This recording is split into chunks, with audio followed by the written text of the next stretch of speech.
If you're interested in the merging of mystical mayhem, Mad Max, and a little bit of hedge wizardry from Harry Potter as a CRPG, Broken Roads might be the game for you, and it's coming out soon. Subscribe if you get a chance, check out the channel. Let's dive in here. Graphically, when you look at Broken Roads, the locations are varied enough, and each city and small town and outpost looks unique. It's got small touches like smoke and debris boiling around them. But the best part are other touches, like destroying an entire town and coming back to see its blasted remains, or seeing the faded broadside of some house aged past reuse with new signs over the old, like a shallow grave for a dead body getting dug up by wild animals. They build the fiction quite well, meeting with eclectic motherfuckers, a private detective-looking character next to some old lady wearing a shawl. It's easy to assume that after years of the apocalypse, no one's going to worry about bad fashion, like big dudes wearing horizontal stripes or bicycle shorts. But that being said, the cities, the small locations, the towns, they each have their own look and presentation, and their atmosphere and the fiction feel fully realized for a game of this size. But some problems do exist. You can't change any graphical settings right now. Not some, just resolution. So other than that, or Windows or not, you're screwed if you have some setting that causes you issues with your game. And sure, the game's not doing a ton, but it also means that handheld devices like your Steam Deck or your Legion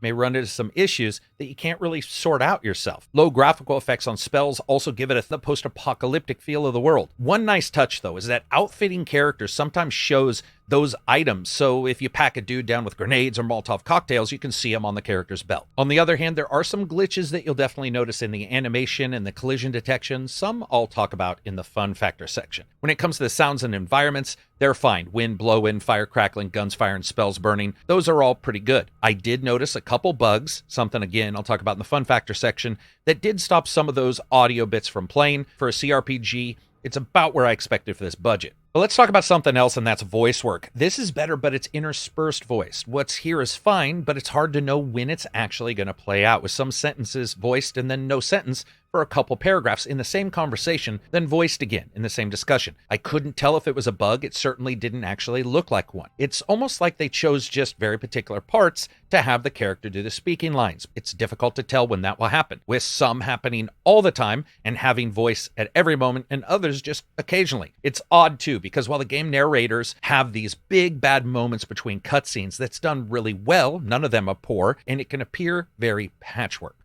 But you are living in a patchwork world, and you're putting together a patchwork character when you start. Creating a character is somewhat basic affair with a background nestling into a little bit of fiction on how you got your skills and your abilities, as well as some basic graphical choices. Attributes feed your primary characteristics and the basic skills below that you start out with. If you've ever played a CRPG, it's pretty much exactly that.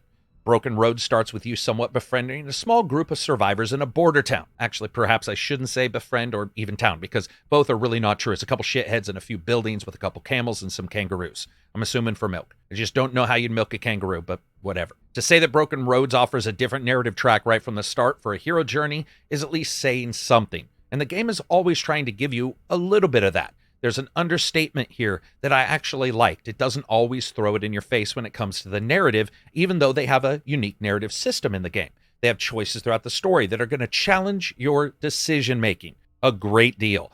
Regardless if you're taking those moral choices in or you're going into battle, it's all fed through the skills and the attributes. Now, the attributes feed into those skill trees. With different amounts, you get larger upgrades. So, for instance, you might have a skill like Drunken Master that's at 10 points. You put 20 points into it, and it adds another bit to that perk, which does make it play differently. A lot of the skills we've seen before, for example, Overwatch-style guarding or waiting for enemies to move. Others are more unique, like the ability to make spells hit harder by attuning to the magical flow around you. And as you do so, the power explodes out of you, damaging yourself and others. Be aware everything is pretty much battle-based here, meaning the skills and abilities aren't really used in the normal world while exploring, other than the occasional check. Action points are being used for attacking, switching weapons, casting magical post-apocalyptic spells, and throwing items, all respectively, and movement points being used for diving through the bush and clambering behind the game's threadbare line of sight cover protection system that doesn't always work well. There's a lot here that you may think is completely familiar. It is definitely harder. While yes, battles are done based on initiative, Broken Roads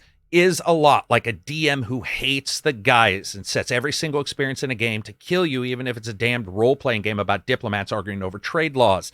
It doesn't mean it's impossible, it just means it can set off on the wrong foot, and that's why I want to prepare you. Your best bet for life in this game is outfitting your character with as many bits of armor that raise action points or movement points or armor. I enjoyed this. I thought that the difficulty was something that at first maybe was a little bit off, but as I continued to play, I actually really did like the way the game plays out in this way, especially because a lot of these battles you can run from if you choose. So when you're exploring the map, you can just say flee, and a lot of times that'll succeed. And you can leave the battle behind. Of course, you're going to leave the XP behind as well, but that story is on you and how you want to play the character. One of the best parts, though, is interlacing the fiction right into the function of the game. For example, moral beliefs. These can add combat traits like always taking the damage meant for another player member if they're lower health than you, or no longer being able to throw area effect weapons if your allies will also be hit by them. I love this change up, even though at times I did want to throw a grenade into some enemy so I could Crocodile Dundee 3 dingoes chewing at my ankles. And you notice this right away when the game starts presenting you these branching choices. They're highlights to the story for me. And it could easily have fallen into the trap of just forcing you down 4 roads that it wants as these morals. Even as you're choosing your options and the game weighs those choices, bending the moral compass between the 4 ideals, it also still leaves a number of normal responses that you can choose and go with. So for example, if you've chosen to go utilitarian, which is somewhat what I went, with a little bit of humanism mixed in, you can actually still make choices later that don't really align perfectly to those. And it gives a sense of freedom that I was really happy to see instead of forcing me through. I just wish when I did choose those specific moral choices, they were used more often in the game. For a game pushing these sensibilities, I would have liked to have seen them be used almost all the time, or at least a great deal of the time. And despite how hard I pushed in one particular way, I noticed that some conversations just didn't have any kind of choice that was connected to those morals. And I would have liked it to come up more often, even if it was very, very lean when it comes to the weight. And luckily, in the quest log, you can see that. You can actually jump in and see the weight of everything. When it comes to the fun factor, this is a game that isn't necessarily short or long. I spent about 18 hours on it first playthrough and then went back and adjusted things to play it again. When the game is taking everything into account, Broken Roads can be fun, and unlocking more skill levels later on does make huge differences in how they're going to play out in combat. I also like that it pulled no punches, and then something will pop up later, some choice you've made that actually ends up really impacting the story later on. That was great. Found myself paying attention throughout the title because I wanted to see if they were making effects and making sure that the choices I was making, it wasn't going to completely surprise me. It's got a lot of problems with quests I couldn't complete, battles that ended with the HUD staying up, which required a full refight. And it's a brutal situation when the fight is really hard and that can suck the wind out of your sails, or enemies stuck behind trees shooting at you, but you can't hit them or even get to them to hit them with an up-close weapon because they're stuck somewhere. Characters going from living to dead and living to dead back and forth again, or music tracks stuck in a loop after battle. The developers have consistently been patching this, but it certainly needs more. No matter how much enjoyment I was getting out of it, that enjoyment was consistently stymied by so many bugs and so many problems.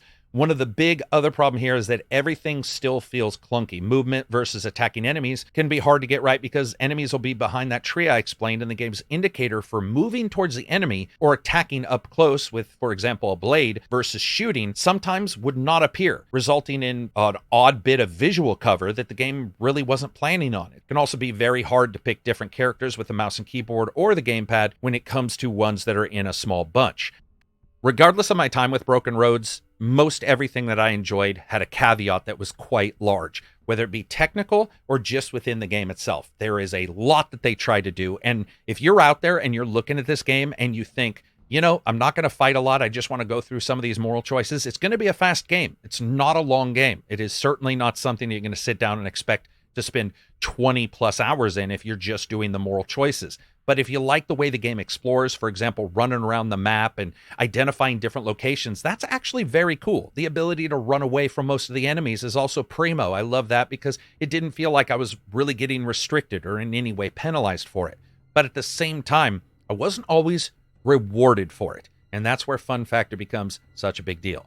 So for a game like this, even at that reduced price, this is definitely a wait for a deep, deep sale. It just has too many problems and doesn't come together. And when it does, those little snippets, they just cannot push you through.